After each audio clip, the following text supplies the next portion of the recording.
Welcome to the Tuesday night Sid City Social Club for November 10th. This is our 7-month anniversary. We started on April 10th. So here we are, 7 months later.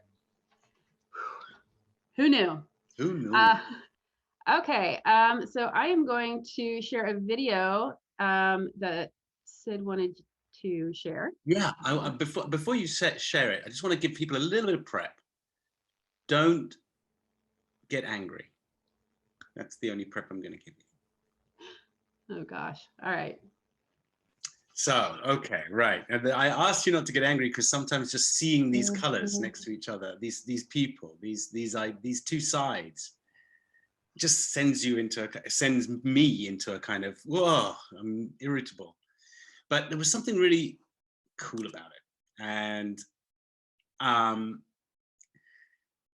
I think it's a beginning. It's somewhere you can, because I've always been wondering where on earth you start to try and get a unity. Where on earth you start to try and build a bridge, if the bridge is buildable, if the chasm isn't too wide. But I guess the chasm cannot be too wide, because there's no bridge that can't be built. It's all intertwined with this love word, and people's definitions of love, and how we've been exploring it. And I hope people explore it further today if they want to chat a bit about it. We've got to find a way through. Because clearly it's going to be problematic, and it's going to be and things are escalating all the time. And I think the people just made a very loud point, but I think they can make the same point in terms of unifying themselves to each other. We can't rely on just one president to do it for us anyway. Knowing you and how you were viewing it, I think the takeaway that you're hoping for is that we see the possibility of coming together and finding a way through. Both of those guys were talking about unification. Mm-hmm. Yeah. We're going to start out by going to our friend Shar. Shar! Hey, Sid. Hey, Mel. How was your haunting season? Exhausting. I haunted online, which was brand new for me. So today, yes. All right, now I've been with the social club for about 2-3 months, and I do a lot of interviews, so I'm on Zoom a lot. My husband doesn't know I've been coming and visiting with you guys. So you've been unfaithful? I feel like I've been cheating or something. I think I've got to let him know. He's a huge fan of yours. And what we're going to do is he thinks another friend of ours is going to be doing a Zoom with us today. So he's downstairs. He was actually watching Babylon 5 when I went up here. So let's see if he turned that off. But we'll see. And so you're going to meet my husband, Jerry. You have 3 guesses whose voice is coming out of the telephone. Wow. Hello. Hello, Jerry. Hi. Wow. Say hi to Sid. Hello, Sid. How you doing? Hi. It's good to meet you. We've heard a lot about you. Oh, well, thank you so much. This is a surprise. It is. I'm sorry, we foisted on you. It was going to be. It wasn't intended to be gentle at all. We were just going to surprise the hell out of you while you're watching TV. Well, you certainly did, and thank you so much. Thank you. That's wonderful. How are you? Where are you? You're in your living room? Yeah, I'm in the living room, here in Southern California. And how is it like being married to someone who's a horrorist? Well, that's special. It is. It's a pleasure supporting an actor, and letting her live her dream. And it's certainly fulfilling for her and for me too. Great. I'm really glad. And how he doesn't go to any of the things I do, Sid. No, of course. He would have to go to hundreds and hundreds if he did, and so he might as well just stay the hell away for a few minutes. When you were saying about your wife never saw you on Star Trek, I believe it, because he hasn't seen any of the things I've done. Yeah, it's true. I've seen a few. Well, she's been great. She really helped us out, and she really made our Halloween party really work. Because we had a Halloween party, and she just aced it for us. Gave us a fantastic talk about the history of Halloween and what it means, and how we ended up where we are today. And she's been telling us about what she does and everything. And so she's been here a couple of times without you knowing. Ah, And now you know. okay. All right. Sid said I was Yeah. cheating on you. Yeah. Oh, well, that's all right. You know, we've both been, big Star Trek fans forever. And she probably told you about her experience with No. We didn't talk about Star Trek. Talk You about don't know. horror. Oh, well, about Halloween. she was the director at the Star Trek experience at the Queen Mary, curating the exhibit. Yeah, I did that. Fantastic. I did not I know. Yeah. I said I like Star Trek. Yeah. But Yeah, he got me into Deep Space Nine. Oh, well, it's the best. There's no doubt about it. It's the best. So what you're in is the thing called Sid City Social Club. And it's about somewhere around 100 people. We meet a couple of times a week for 2 hours on Tuesday and Friday. And we chat and we keep up and we make sure we've got each other's backs and making sure we pull through this whole COVID thing together.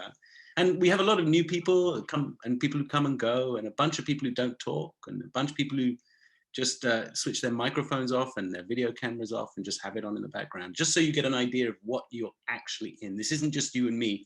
There are about 100 people watching us right now. Oh, well, hi, everybody. Well, he did see the, tell me about what we saw with the... Oh, we've been watching Sid City for the last month or so. Oh, we great. love it. Yeah, we love every episode, especially the things you're doing with Andrew. Just fantastic.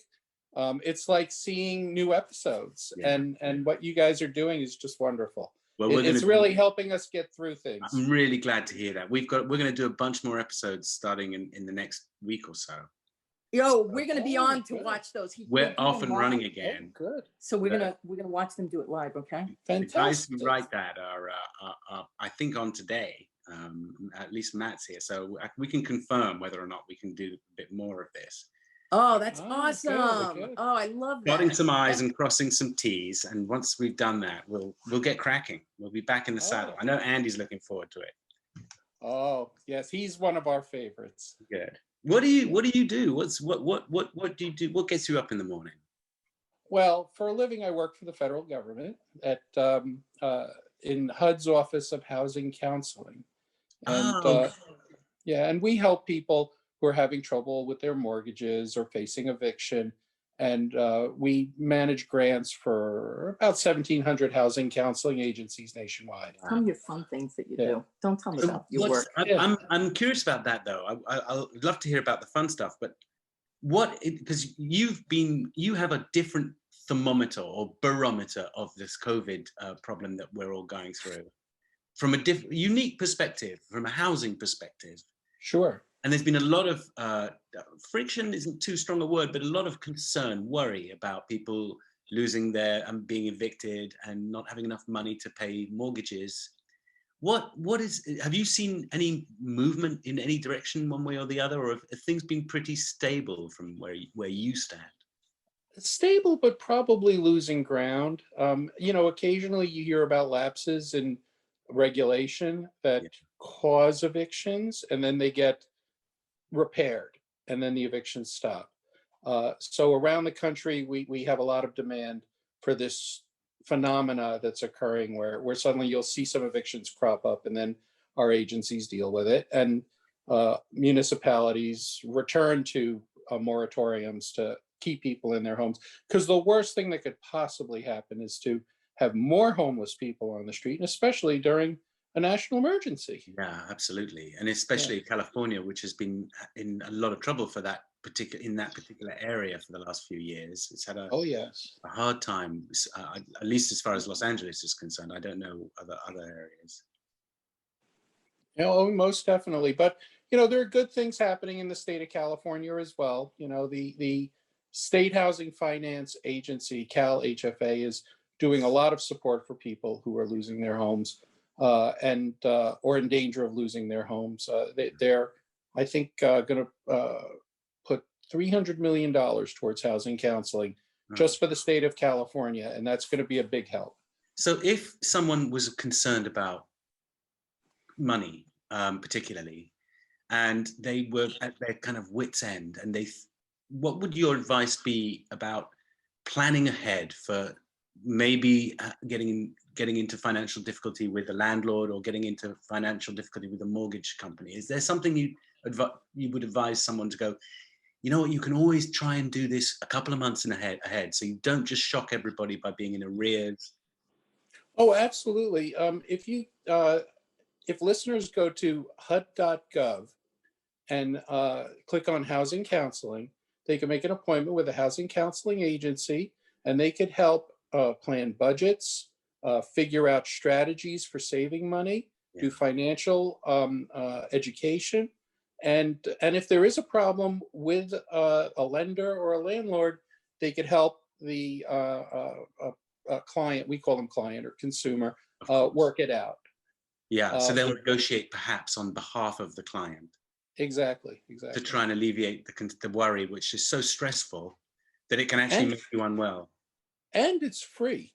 All HUD housing counseling for foreclosure or eviction is free of charge. It's paid for from grant funds. Your tax dollars at work.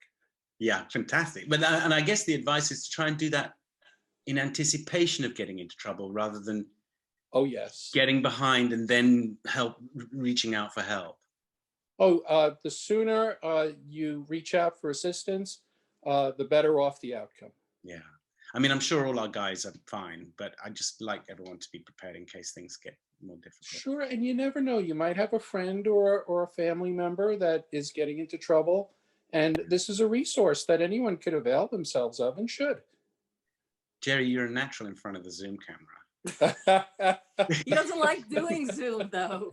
He does public speaking, but he doesn't like to do Zoom. Within my little industry, I do a lot of public speaking. Yeah, I totally understand. It's quite an imposition, isn't it? Because you're going to, oh gosh, I've got to put a face on. I mean, I've got to get up. I've got to not.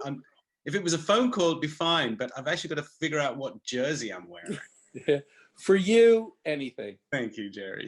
Absolutely. And thank you, Shah. It was a perfect surprise, and it did. Love you, Sid. It went down well. It went down. Thanks great. so much. Thank you, both of you. This was absolutely amazing. And be safe, be well, and I look forward to all the new things you're doing for us. Thank you, Jerry. You're welcome to Mel, back too. Anytime. Okay, thank you. You can volunteer yourself if you want to, instead of your wife for you.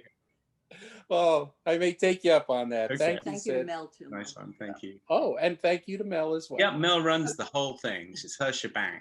Ah, well, I have the same thing here. Sharon runs everything. Sure. It was great to meet you, Jerry.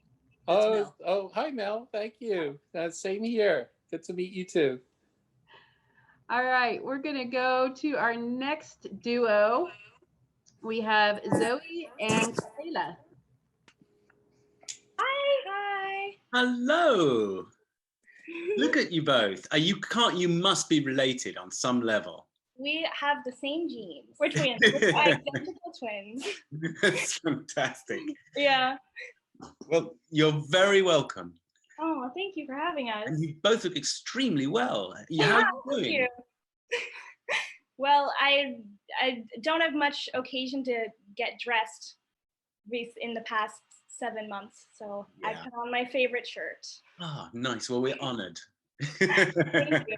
I like your orange sweater. Yeah, this is a kind of comfort. I have about a couple of things I wear all the time. It's terrible. I think guys. I mean, I'm guessing guys do that, but my wife does it too. She wears the kind of her favorite thing all the time. Yeah, I mean, makes sense.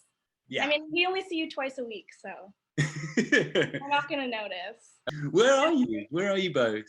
We're in Toronto. Oh, lovely part of the world. Canada. I love Toronto. I've said it before. It's such a great city. It's just such a lovely vibe. You know, the people there are just great. I mean, obviously, I'm generalizing. But people I'll give a compliment. Great. Oh yeah. Even the winter I can handle. That minus 15 degrees outside, and it's like hits you in the face like a wet salmon. Yeah, we're in the city, so we grew up in the country though, and we get like so much snow. School would be canceled all the time. Well, so whereabouts are you both at? Where about in your lives? Are you at school? Are you at college? Where are you at?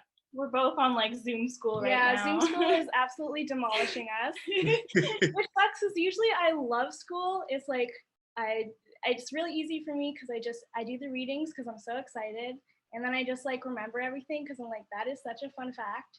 But now I'm like really struggling. I feel like the first few months have been like just the hardest for Zoom school. Yeah. Is there a way to enjoy it? I mean, is there something you can do, like something you can do to make it just a bit more fun? I mean, I know that you've got a teacher there who's probably like going through the same thing. It's like, Yeah. I can't do this anymore to these poor kids. But is there something you can do to just put a little spice into it to make it a little bit more fun? Well, for me, I have seminars. Yeah. I go to art school, so I feel like my teachers would be chill with that. They would love that. They'd love a little art show and tell. Isn't that next semester you're gonna have to do that, Deeks? Well, you're gonna have to put some gel in your hair and make your hair look like your sister's a little bit. Make it a little bit shorter. And then you go into her class and she comes into yours and draws all her expressions at class, all your seminars. You can just keep drawing cool stuff. I know you'll both get into a lot of trouble, but I think that could work. You know, switch it up. Yeah. I go to Kate's classes, Kate's one of mine. I think that's really good advice. Art class. What seminars are you involved in? I'm in my final year of cognitive science. So oh wow. Yeah. I'm learning about the brain, which I really love. Yeah. I get to take classes in philosophy, psychology, linguistics, and computer science. Wow, that's fantastic. Yeah. We've got a lot of people we've got several people in the club who are all over that. Yeah. I mean, you've probably picked up little nuggets from that. I've been coming for the past few weeks, so.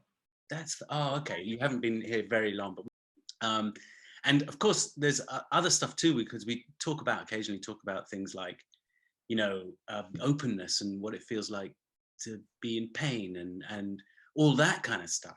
Yeah, I love the theme of love. Yeah, I like hearing everyone's perspective. We had a really good conversation this week. We've been debating it all week. Yeah, like trying to narrow it down. Kay came up with the perfect definition. Well, hit us. I think love is recognizing the goodness in somebody or in the world. Anything. I wanted a definition that isn't just interpersonal, because I love a lot of things that aren't just like people to people. So I think like just seeing the goodness of the world is. I think that's beautiful. I think that's a really great definition. I think that works perfectly, and it goes alongside the other wonderful definitions we've had.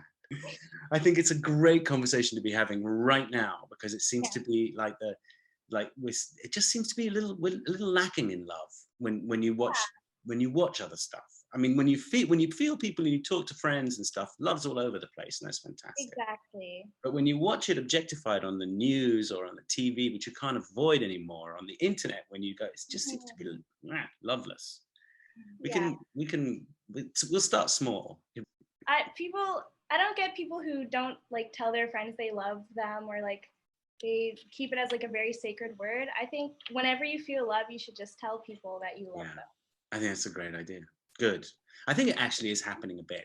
You've been here for a couple of weeks, but you'll see there is so much love in this room. I feel it.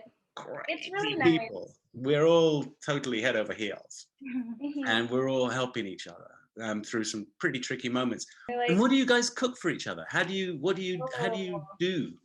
Oh my gosh, we're so into cooking now. We like play a podcast or we'll play music, and like the kitchen is the place. It's the party place. Oh gosh, I'm jealous. Yeah. Kay at the beginning of quarantine started making the best mayonnaise. It's like such a mind. It's really good. It takes like 2 minutes to make, and it's so good. And we put. How'd you make it? It's 2 egg yolks, 2 cloves of garlic, and 2 tablespoons of Dijon mustard, and then you put sunflower oil, like a cup and a half, I think, and then you blend it all together. But you have to blend it like really slowly. You have to dribble it in, don't you? Really, yeah. The garlicky taste, and then add some lemon juice, and it's so good. Wow, you guys are living the life. We are. We're really into soup now too. Well, we're really into soup. Like it was like fall, so we made this autumn soup, and then our friend told us about matzo ball soup, which is also really good. I don't know what a matzo ball is, but it tastes so good. It is good. I think it's like cookies. It's so good. Matzo is like a kind of wafer cookie type thing. Let's pick up the Have you order. seen our recipe book? Have you seen the recipe book? Yes, I it's so looked through cute. it. I think it's so Isn't it cute. beautiful? Yeah, it's I want to amazing. go through. Yeah, it's Yeah, really People gorgeous. need that. Like, oh, I love it here. Well, you're welcome to cook anything in it. Oh, We've really? got to start a thing where we've got to film each other cooking things from the recipe book to go along with the recipe book. Oh my gosh, Oh, I yes. would We love have a that. dance party here whenever we cook. Yeah. Ah, well, Yeah. will you cook something and film it one day? Yeah. Because maybe you guys can start the ball rolling, because then maybe everyone else will do the same thing. Pick a recipe. Okay, where do we Where send do we that? send it? To Mel. Okay. Okay. Well, You will, and we'll put it together with the recipe book as a kind of like, you know, like the podcasts that show you God, cooking and stuff. It'll be great fun. I love that. And you can just We take can, the like, camera cook off with each other other and show each other how you do it. I'd love that. And you confuse everybody really a lot. It's like, how does this person hand off the camera to herself? What? We'll have Great. to get a filmographer in. Yeah. We'll make it work. Yeah. I love Yeah. that. Well, come on again and show us some work of both of yours. Okay. It doesn't. I It's not going to be a comparative study. We want to also, Zoe plays the fiddle and I play the piano, and usually in the summer we busk. Yeah. That's like what we We've did been- growing up. Since we were 5. So we really want to Wow. play some fiddle tunes. Some Canadian Oh, fiddle. we would love that. It's a real pleasure to see you both, and I want you back here all the time. Oh, Okay. so A ray nice of to know. sunshine. Thank you so much. And I just thank you so much for doing this, because I think that the way you listen and is such a gift, and I feel really blessed that I get to hear these conversations, because I would be doing exactly what you're doing if I was in your position, because I love listening to people's stories. So I just feel really lucky that through you I get to hear about people from all around the world. Thank you. Well, coming from you, that's a big compliment. Thanks, both of you. It was lovely to meet you. Hi, nice to meet you too. All right, we're going to go over to our friend Matt, who has been teaching young minds for a very long time. Oh my God. It's nice to be here again. I've missed Welcome everyone. back, Matt. It's lovely to see you again. The past couple of months have been a real challenge. Getting young minds back into school after they've been gone for so long, and creating a new normal. Yeah. You know, all of the new rules, and you know, masks on at all times, and trying to keep people socially distant, and Yeah. just the idea of sitting still and not being able to wander around while they're on a Zoom call at home. You know, it's been a real tough. change. How did you start? How did it begin? What was your early teetering steps into getting kids back to school, and when Well, you you know weren't what, sure how it would go and they weren't sure how it would go? I think the most important thing I was able to do with the kids was start forging relationships right away. I am new to that school community, so they didn't know what to expect from me. I certainly didn't know what to expect from them, because these weren't kids I had seen on a regular basis. I'd been in another school for about 8 years, so it was entirely different. But the first thing I felt I needed to do was really sit down with each student and reassure them, and you know, make sure they understood that everything was brand new to me as well. Yeah. They had to figure out what worked for themselves again, let alone trying to meet someone else's expectations. So it was a lot of. What age range are they? Well, I teach high school, so I have a couple of grade 10 classes, a grade 11 class, and a grade 12. So it's 15 to 18. Okay, yeah, pointy. Um, and what do you but teach? I know, but I'm going to ask anyway because everyone else doesn't. Well, I teach English language arts, I teach theater arts, and I teach social studies. So How like is sociology, the theatre philosophy. arts working in the COVID time? Because it's one of the least COVID adaptable parts of. I mean, I can understand sociology and English language, Right. to a degree, no pun intended. Sure. But it's just I crap myself. Well, what's interesting about theater arts is that the schools, especially in Nova Scotia, the way the schools work is a number of exceptions to public health advisories for literally every other industry. So while I can teach my students, they're all on stage wearing a mask. Wow. Okay. So instantly you're cut off from a level of performance. You could do Greek theater. Well, we've talked about it. We're actually looking at pantomime right now. And how is the play coming along?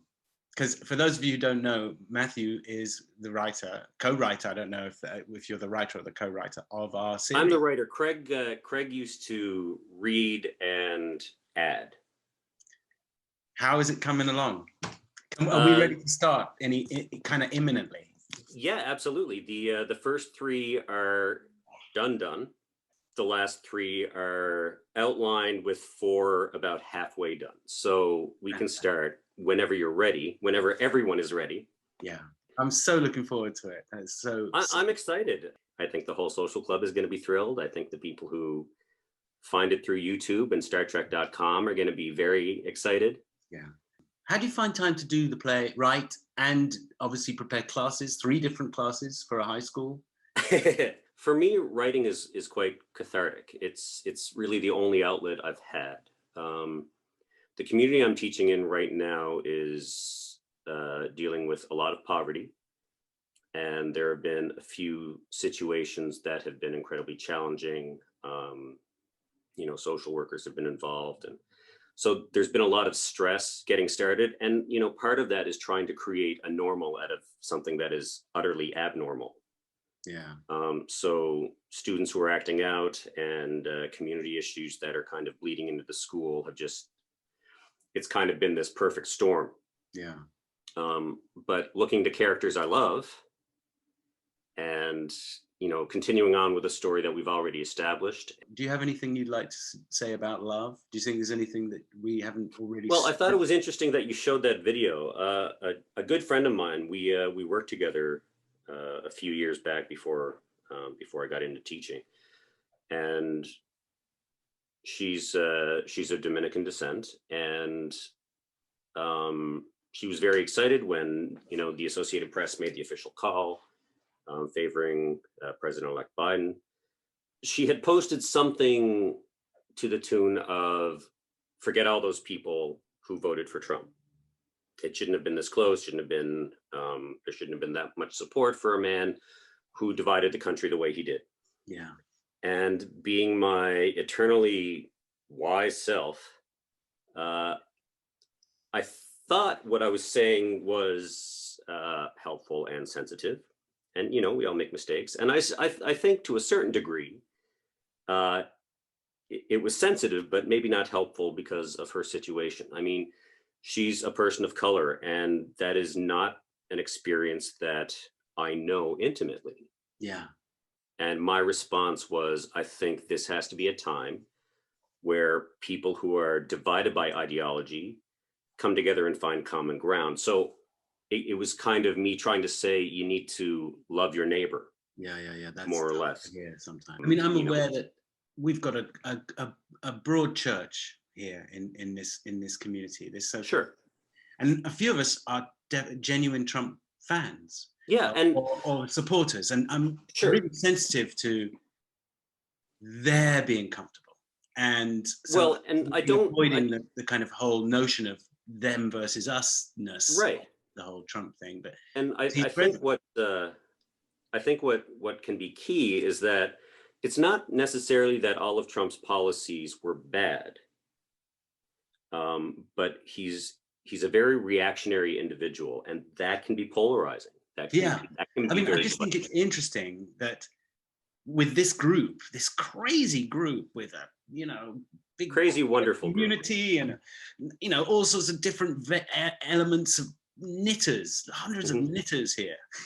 We've got a whole bunch of different people from all over, and yet we have in our as one of us, as one of our people, as one of our right. The people that we cherish, who support this. They choose to, for whatever reason, they choose to support this guy. So I'm okay with that. Mm-hmm. And there's something which I wanted to kind of allude to in that video. There's something so intrinsically okay that they're here. That oh, absolutely. Whatever's going on up on the surface is something. And else. I mean, there are so many different reasons people supported Donald Trump. Some people are wildly disillusioned with the status quo, and understandably so. Yeah. Some people are grossly disgusted with career politicians who are more interested in getting reelected than affecting positive change. So it's not that a non-politician doesn't have value. I mean, believe me, I could weigh in. I have a massive personal opinion on all this, but Sure. I can't. I get it. Yeah. And it's too uncomfortable for some people, and Sure. I'm totally all right with that. But I want them to feel welcome here. So that I think is the beginning of the next step. Mm-hmm. That's whatever happens to unify us all, whatever happens Right. to truly make everywhere great, is for us all, is to unify, is to find Exactly. solidarity, find ground we find that is common to us. Right. We had the perfect excuse, by the way, to get together and just be okay. And that was this terrible, terrible virus. And the fact we couldn't use that as a reason to find unity, Mm-hmm. to get behind something and go, right, Mm-hmm. let's stop this in its tracks. And there were certainly pockets of that. The opera from balconies in Italy. Yeah. Oh, wasn't that beautiful? And it's for the sake the of social club alone. Absolutely. Sid, It's for the sake of Zoe's and Carla's of the world. These youngsters who are kicking on, who are about to arrive into this crazy world, and need our support. We've got to make sure that we're kind of a nice bunch, which is they're walking into. Not this like people are throwing stuff at each other. We are trying. We gotta try. We gotta try. Listen, Matthew, thanks, man. Thank you for coming and talking. I can't wait for everyone to see the continuing saga. Boom. Me too. Me three. Good to be here. I'm so glad I could tonight. Thank you. Okay, so we have a couple of journalists who you guys have seen and talked to before, but they wanted to weigh in and talk a little bit about what it's been like in the last couple of weeks to be in the news business. So we've got That would be fascinating. Christy and Ryan. Hi. Hi, welcome back, Christy. It's been super fun. It has. It's been interesting. Super fun. I don't know about you, Ryan. I was on Twitter doom scrolling as usual Saturday, and I was like, oh, NBC just called it for Trump. CNN just called it for Trump. Oh my God, AP called it for Trump. Get online, get to work. Was it like that for you too? Basically, yeah. I had taken a break from the internet for a little bit on Saturday and had gone to run an errand, and my phone dinged, and I was like, the moment I stepped away. It's like, damn, this is my day off. And of course, the moment I post something online, I started getting hate mail, fake news. How dare you? So you get that personally? Yes, I'm the fake news liberal media. I'm shilling for Joe Biden and the Democratic Socialist Communist. When this first, I'm sure that both of you get unpleasant mail from troll people. When did it first start to happen? Did either of you? I mean, I feel like people have always been kind of distrustful of the media in general. Was it 2012? I remember taking a call in the newsroom, and we had been getting nasty grams from liberals about the way we cover Obama. Right. And I took a call from a Mitt Romney supporter, and he, was complaining about our Mitt Romney coverage. And I said, gee, I'd like you to meet up with the Biden supporters and have a discussion, because apparently you're both really mad at us. And he immediately wanted to speak to my manager. I'm very used to at this point that, but some days it's worse than others, but I am very over the whole, So it escalated. I don't know what they're doing. I think escalated to into a different dimension in the last year. Very much so. Yeah. The whole, the guy in the video saying it, they don't get to decide the election. Well, no, we don't get to decide the election, but you get to call it. You have to call it. But even then, we've been doing these projections forever. Yeah. We've literally been doing this forever. And the problem is the process is not codified. It's always been tradition, like we call it. And then, you know, they're still counting votes when we do these projections. And this year they even took longer to do the projections. And usually just the loser calls and concedes, and then the other guy gets up. And I don't know if I necessarily agree with Biden accepting the projections on Saturday, but this is how it has always been. So to get angry at us is kind of, it's like not paying attention. And the fun part of that, of course, is I actually have people who are former media members who are making those comments. Right. And I'm like, where were you when we were working together? Because we've always done this. What is your problem? What is the where do you think this comes from? Where do you think it's generate? Where does it, I mean, you've seen it happen in 2010. So this is way back in time. Where's it coming from? Where's this? You've spent more time on Breitbart than probably either of us have. I have. I've spent a great deal of time there. I mean, a lot of it comes from there. There is a right-wing echo chamber that has grown since Rush Limbaugh. I mean, that's where it's all coming from. And they're well-funded. And, you know, I remember there was an attempt at a liberal radio station in the 2000s, and it failed miserably. Like, there is a concerted, coordinated, large right-wing media machine. It's activism. I mean, it's disgusting on some levels, but it is activism. Purely. And they all go there. They've all at this point rejected. I mean, at this point, they're even rejecting Fox, and they're all going there and paying attention to what they've been told. And I know lots of people who have said, my grandparents definitely radicalized by Fox News, and my uncle. I can't even talk to my mother's side of the family because of politics, because I'm like, they won't listen to me. You always have a name, and then you have and people click on your name and they see what your bio is, and they decide whether you're a real liberal or a real patriot or whatever it is.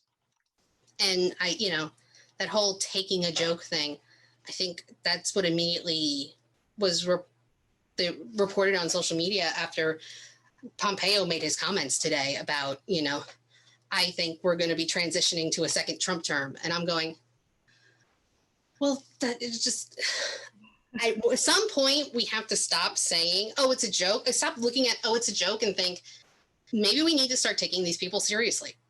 How would you do that, Ryan? What would you do how would you start taking, what would be the initiative? How do we stop this weird, cancerous vileness that is crept into our society, that now it's okay to say things that are so disgusting to people that frankly even adults shouldn't be hearing it, let alone children? I think we as journalists have a responsibility to not report these ridiculous things that are getting done. I mean, I work for a very small newspaper. We're hyper localized, and as the editor for my paper, I have the ability to some extent control what we do and do not cover. But even then, ultimately my publisher, who owns the paper and is local and lives here, has the ultimate say. And they weigh in from time to time. Yeah, and he and I don't always agree ideologically, but I feel like cutting away when they're saying these ridiculous things and just saying, no, this is not true, and just not giving them any more airtime is the way to go. I mean, that's very, to play devil's advocate, that's quite difficult in a country where the First Amendment is such an important one, because you have a sort of shouldn't be having editorial control over what people say in a public forum like a newspaper. So it's a difficult area, isn't it? I mean, the First Amendment doesn't apply in the way people think it does in that broad sense. The First Amendment really only applies if the government tries to censor you. So my wife keeps telling me that, by the way. Yes. Yeah. She's right. So, it's really, you know, you're free to say whatever you want, but you're also free to face the consequences of saying whatever you want. So, you know, you can go and make a complete jackass of yourself on television, but you know. Yeah. I mean, for the, you know, the internet is free up to a certain point. We all have our little fiefdoms, and we can set the rules within our fiefdoms. And it's the same kind of thing with the media, except we have this sense that we need to report what's newsworthy. And so that's why for so long, I mean, it was something I argued from the beginning. It's like, do we need to run every news conference if all they're going to do is spew lies? I mean, do we have a duty to fact check it? And the best I could come up with was to run it, but run it with pop-up video where every time Trump says something pops up and says, fact check. This is a lie. And I think at this point, just shutting him down when he starts spewing, and even Fox is doing it. And that blows my mind. And we're just at that point where it's like, we can't, the fact checkers are dropping like flies. We just can't deal with it anymore. You know, it's just, that's just how it has to be. Unfortunately, I think we've let it go too long. Do you feel hopeful now? I gave a talk today to a group of, well, it was a virtual talk, but I was invited to talk to a group of fifth graders today at one of the local elementary schools. One of the kids asked me if I report the bad stuff with the good stuff. Like if I'm doing an interview, do I take notes on the bad stuff if they're talking about bad stuff along with the good stuff? And I said, you have to do that. Like, you can't just frame your story about what you think it should be about. Yeah. And when the kids that I could see on the Zoom call started nodding their heads and agreeing with me, that made me feel really hopeful, because it made me like they get it, and these kids are in fifth grade. Yeah. So it makes me hopeful for the future, I guess. I feel like we're in a better place because things have been rough for a really long time. Sorry, I know. They've been rough for a lot of different segments of society. It's been a very nervous few years for a lot of us, for a variety of reasons that all boil down to kind of one reason. And that is, we are not what the founders anticipated. The people who'd be living in America. It's kind of, we've spread, there's been a kind of mission creep. Oh my goodness, these people aren't ordinary. And I think that is very difficult for people to get used to. I don't know how you fight it as a journalist, but that's your crusade, isn't it? That's that you're supposed to be kind of burnishing the truth, searing it through society, making sure that everybody gets to see what it is. But once you've been crippled by the false moniker, the false media, you're in real trouble trying to play catch up and reestablish your credibility. Do you think that will be something that will slowly come back in the next few years, or do you think it's going to take a good long time for that? I think it's going to take a good long time. We're going to have to build trust, but the people who don't trust us, they are not going to listen to us and want to trust us again. They need to have that in them. So they're going to have to listen to somebody else. Right. And that's where the issue comes. I mean, you talk about sides coming together. People have to want to come together. People have to want to believe. That's Mel's point. You know, talking about compromise and things like that, that's what it takes. And right now we're in this position. I think there's still a little ways to go. Yeah. I can tell you, I noticed today on Facebook, a lot of people I know who are Trump people are saying they're going to new social platforms. They're going to Parler. They're going to MeWe or whatever. And I'm going, because Facebook is censoring or is saying what they're saying isn't true. They're starting to label those posts. It took this long. And because it took so long, it's going to take that much time to get us back to a better place. But trust in the media has been low for a while. Yeah. So I don't know what would have to happen to make everybody want to come back short of another 9/11. And we do not want that. It can't be done with a COVID. What on earth can it be done with? Right, exactly. Well, I'm hoping that the youngsters will I hope so too. Learn to lesson from us and go, well, that's how not to do it, folks. Yeah, exactly. Let's get this right. Exactly. Yeah. I mean, very much so.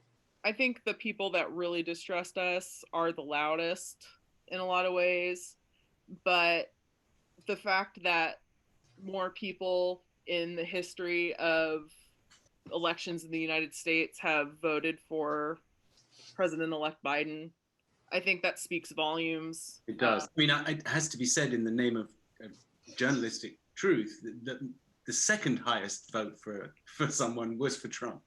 Well, yeah. I mean, we have a lot. The irony of this whole situation. We have a lot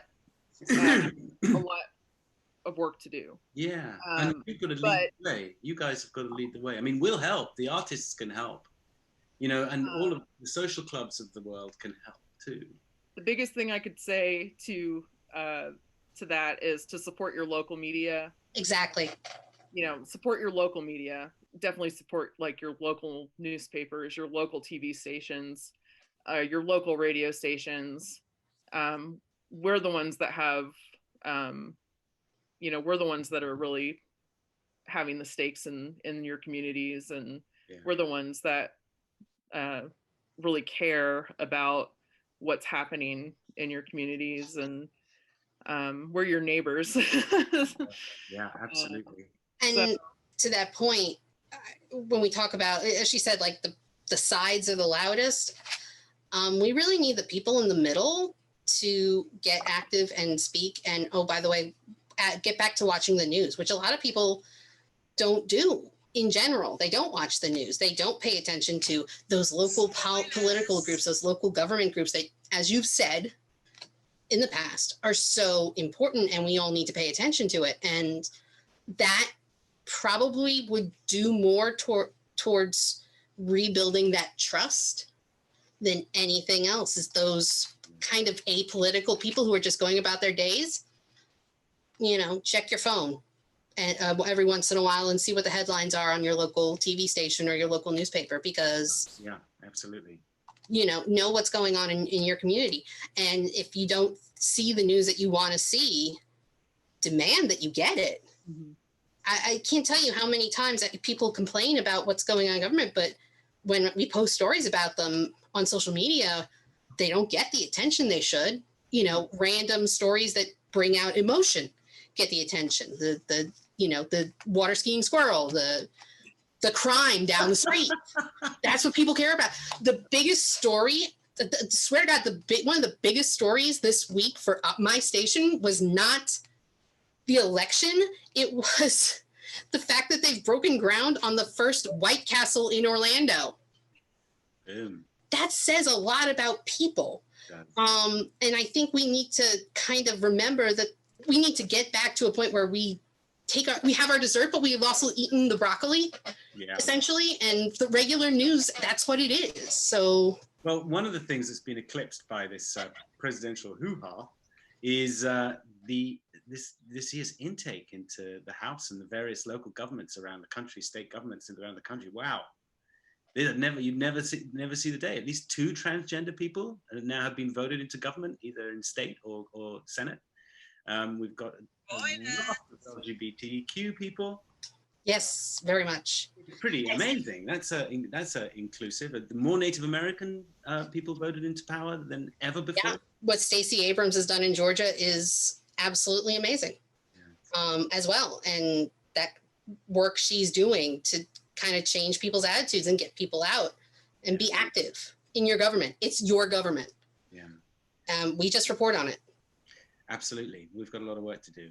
Thank you both. Thank you very much. That was really interesting. And I'm really sorry that you feel so out of it. I mean, I feel that you feel so kind of disenfranchised, and I'm sure that it'll turn around. It's probably the same for Christy, but at the end of the day, I mean, I get up in the morning and I keep going to work every day because I love what I do. Even on the hardest days, I love what I do. So that's what keeps me going. That's great. I love what I do and I love my community. Exactly. Everybody tells me to leave Orlando, it's time to leave Orlando. I'm like, why? I love it here. And I want to tell the news here. I want to tell people what's going on here because it's a great place to live. Yeah, thanks. It's people like you both, people like journalists like you and your colleagues who are keeping us afloat on the level. You know, we need someone. I mean, one of the first questions I used to ask when we all started this whole social network thing was, where'd you get your news? Because I wanted to know where people trusted to find their news. What if they needed to find out if something was true or not? Where would they actually go? Because that interests me. And what I don't like is people to let the news come to them. You don't sit around and wait for the news to hit you in the face. You have to go find it. You have to go figure out what is where you trust, what site if you need a site, what station if you need a station, what paper, and go check it out and call them when they get it wrong. I suppose the accountability is the base of the problem there as well, because there used to be lots of letters to the editor. So we've got to get back. The communication between us and you guys has got to improve.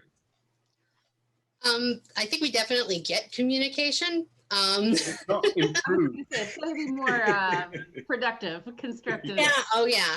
I will say, if you do find a mistake, just be kind to us when you do it. You know, they've cut our copy editors to the bone. We are the copy editors now. You know, sometimes you get people who are just really sarcastic and nasty about mistakes in the paper, and I'm like, guys, we're working with like Grammarly and trying to pay attention. You know, looking at what other people are doing. It just be nice about it.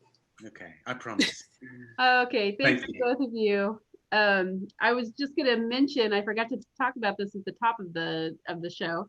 Ryan and I are in the same town. Our town is the birthplace of Veterans Day, which is tomorrow. Someone from our town got it recognized by the federal government. That's what we celebrate every November 11th. Before that, it was Armistice Day to recognize those who served in World War I. And now it's all U.S. wars. So she and I and someone else from the paper will be out tomorrow covering various celebrations and ceremonies and things. So great. If your town is doing that, pay attention, find out where it is, go out and participate and talk, see who's your local reporter. That's a good place to go and find out who is actually reporting the news in your town. Absolutely. So another plug for local news. Yeah. All right, we're gonna go over to Nancy. Hi, Nancy. How you doing? Yeah, I was talking to you. It's been so long. I know. I've been blithering on about the journalism and all sorts of politics and crazy stuff, but it's kind of interesting. It's a really white hot moment. Yeah. Well, Mel was just mentioning about Veterans Day. My dad was, my brother is, and my nephew is. They're all veterans. Oh, wow. My dad was never fought, like, he was, in the army. Yeah. And so was my brother, but he actually fought in Vietnam. Oh, God, that must have been really terrifying. Yeah, and he had, like an Agent Orange thing. Yeah. Like from the back. He was a paratrooper. Did he ever talk about it? Did he ever mention it to you? Oh, yeah. His whole house, everything is Vietnam in his house. Yeah, the whole, you take the poster boy for Vietnam.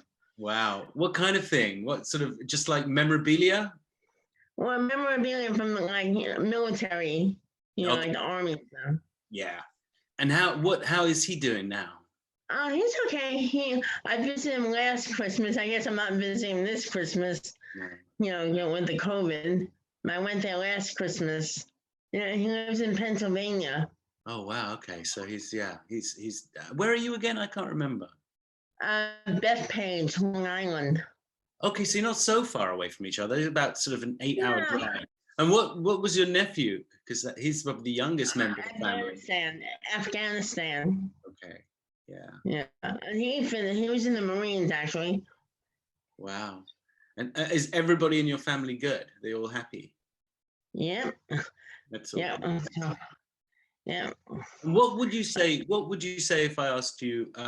What do you think of love? What do you think of it as an idea? Like wanting to be with your family, wanting to be with if I had a significant other, I always want to be with them.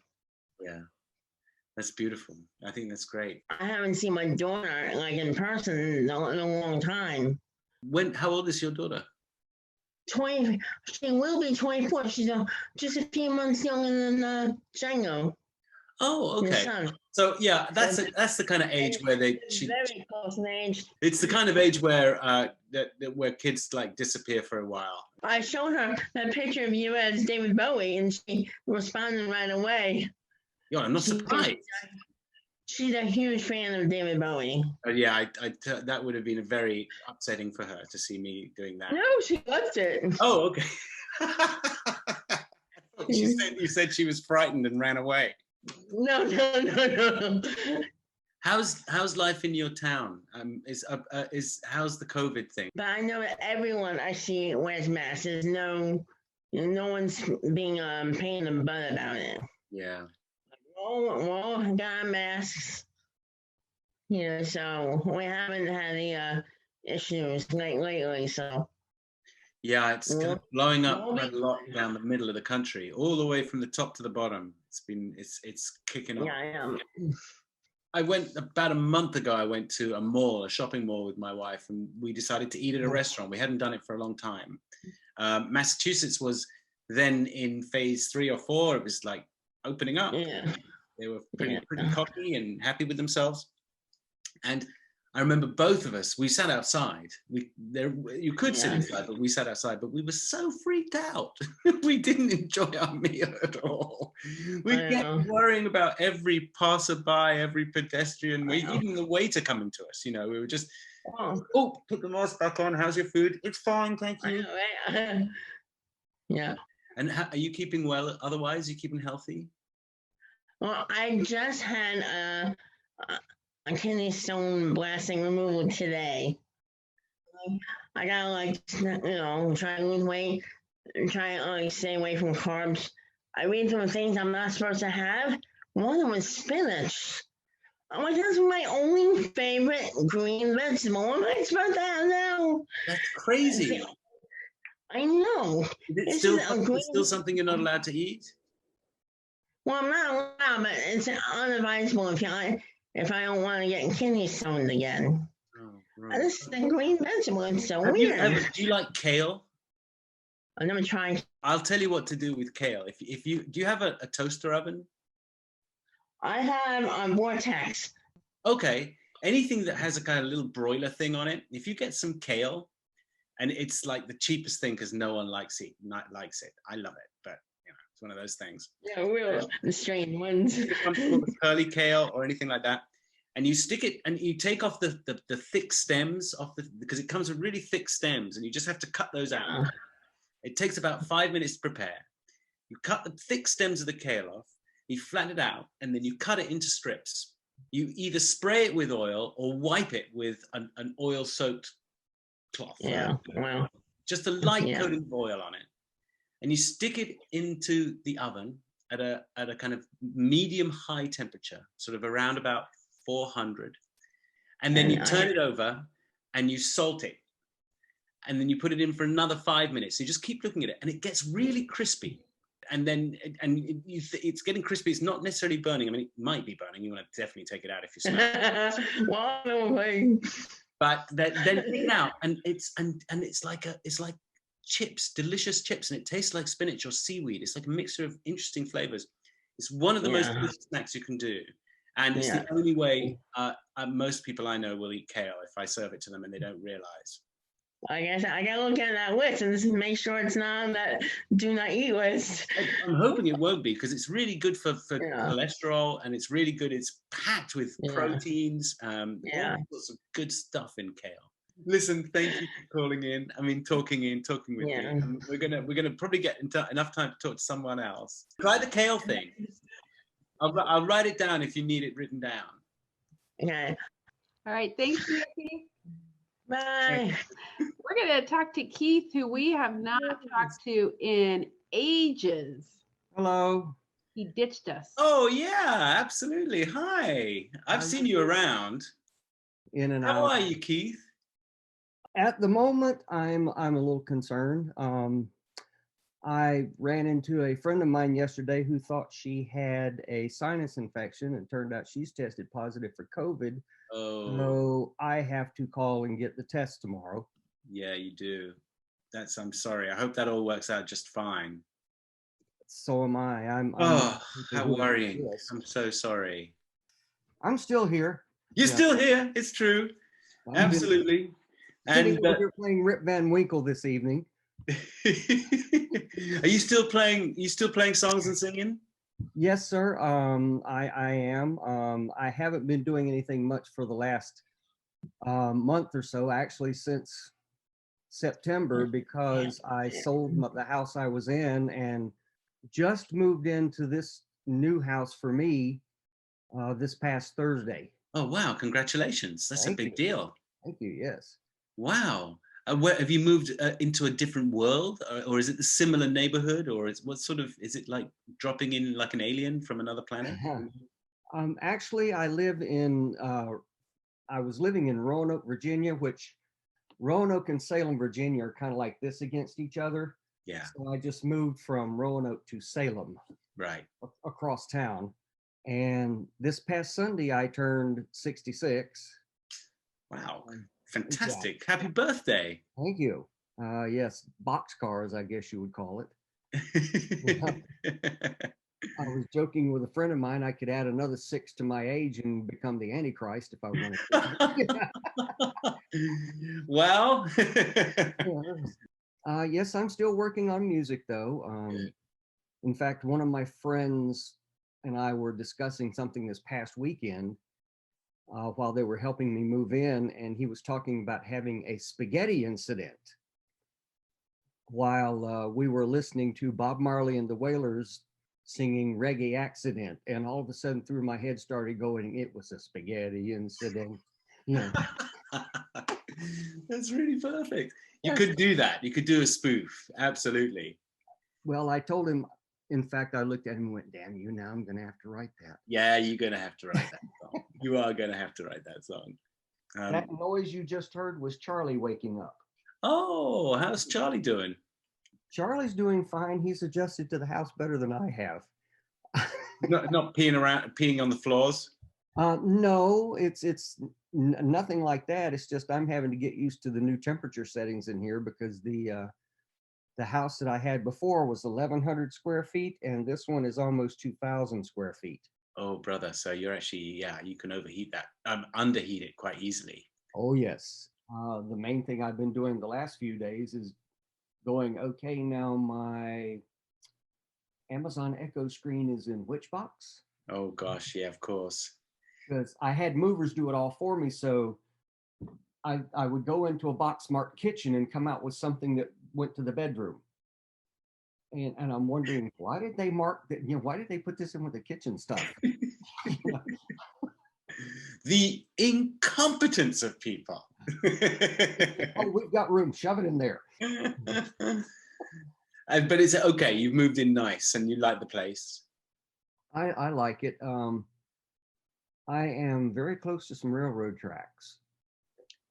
And the first night I was in here, I didn't realize that many trains went through Salem in the middle of the night. Oh, yeah, they go through the night. I know, and they decide to hoot. It's not so much the train whistles going off as it is the constant boom, boom, boom, boom, boom, boom, boom, boom, boom, boom, The slow freight. Yeah. Yes. Yeah. So after about the 5th train went through the first night, it got to the point where it was like, okay, this can be rhythmic and soothing and put me back to sleep, maybe. Maybe not. But could be a bass track for your Bob Marley. Oh gosh. Oh my goodness. Yeah, my bass player has been contacting me going, when are we going to play again? And I said, well, as soon as all this mess is over. Yeah. So you not play via Zoom? I guess it's impossible because of the timing issue, the latency on the internet. It can be at times. What we're working on is I'm going to be remastering some old tracks and sending them to him so that he can add his stuff, his bass part to it, and we can put them out. Oh, that's a great idea. Going to be picking up some new equipment so we can actually record while we're performing. Oh, we'd love to hear something. Trust me, as soon as I can get my act together, because I think I have a guitar around here somewhere. Yeah. You know, it's probably in the downstairs lavatory. Knowing your movers. We have a downstairs lavatory. A lot of siblings, Keith. I have an older brother and a younger sister who both live in North Carolina. I got to see my older brother in September when I was back down there looking for a house. Right. That kind of fell through. It was weird because I was looking back in, like I said, back in North Carolina again. I was looking at the beach in South Carolina, and there was nothing available, nothing available, nothing available. And this house just kind of fell open. Wow. The one I'm in now, and everything went through smoothly with the bank. So it's one of those situations of, I guess this is where God wants me to be right now. Yeah, and congratulations. I mean, that's a really big deal. Can you imagine what it's like? Would it be like to have 9 siblings or 10 siblings? Have you ever seen the movie White Christmas? Yes, I have. Do you remember the scene between Danny Kaye and Bing Crosby in the dressing room where he's talking about, I want you to get married. I want you to have 9 kids. If you only spend 5 minutes with each kid every day, that's 45 minutes that I'm free and I can go get a massage or something. So, Keith, do you have nieces and nephews? I have 2 nieces and no nephews. I have 2 grandchildren, 1 male, 1 female. I had 3 nieces, but one of them passed away about 5 years ago. She had medical problems all her life. She passed away at about age 42. Gosh. And that, you know, that kind of thing, you never really know. Yeah. I mean, it's like for me, today would have been my dad's 89th birthday. There again, you know how it is with your parents. You think they're going to be around forever. You feel like they're strong as an ox and something happens. Yeah. Well, we've talked about parents before on this in the club. Oh, yeah. What do you think of love? What do you think love is all about? What's going on there? Oh, love is lots of things to different people. It is, and I know you're a poet. You sing. The first thing that comes to my mind when somebody mentions love is I hear John Lennon's song going through my head. Love is real, real is love. Love is giving, giving love. Yeah. And if you actually listen to the verses, yeah, it's very reciprocal, I guess is the best way to say it. You know, love is giving, giving love. Yeah, yeah. I think that's one thing that we miss a lot these days. I couldn't agree more. We're so busy at odds with each other. We're so busy defending our own silly opinions. Yes. The pointless opinions that we arm ourselves with. And in the end, does it really matter that much? Well, yeah, you just go out naked and the same way you came in. Without any opinions at all. Absolutely. Yeah. That's one of the things that I love about my dog is that, you know, pets don't know anything but loving people. Yeah. That's all they do is they give love. They don't expect anything in return. Completely agree. Everything to them is pure and in the moment. Yeah. They're not concerned with who's going to be president or who's going to be doing this or who's going to be doing that. They're just concerned with the fact that, hey, you're the guy that gives me food in my bowl and a comfortable bed to sleep in. Yeah. Maybe that's what'll happen. Maybe we'll get a chance to laugh at ourselves one of these days. Oh, you know, because it is kind of funny if you think about it. I mean, apart from the tragedy, the stuff that is actually, I mean, there are some verifiable, definite tragedies that have happened. But in all dark comedies, there's a funny side.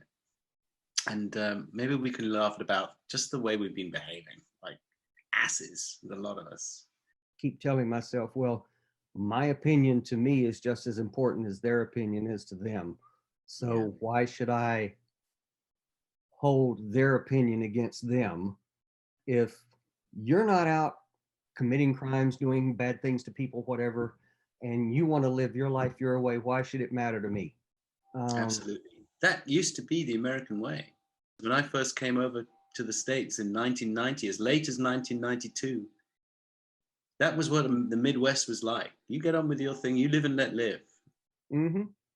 And we'll be fine. Slightly tighter. It's slightly cozy in this room now. Absolutely. A lot of stress. Well, I love your definition of love. It's gorgeous. And John Lennon was pretty darn good at it.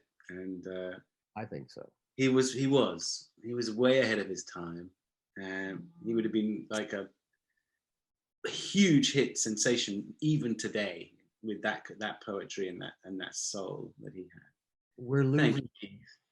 Oh, you're quite welcome. I just keep thinking, the older we get, the more people we see that we lose around us, and we don't seem to realize we're getting older too. Yeah, absolutely. We're going to be one of those people that somebody misses, hopefully. True. But I hope we're all around quite a while more. We just have to give a good account of ourselves. That's all you can do. The Greeks used to judge a man by one thing when he died.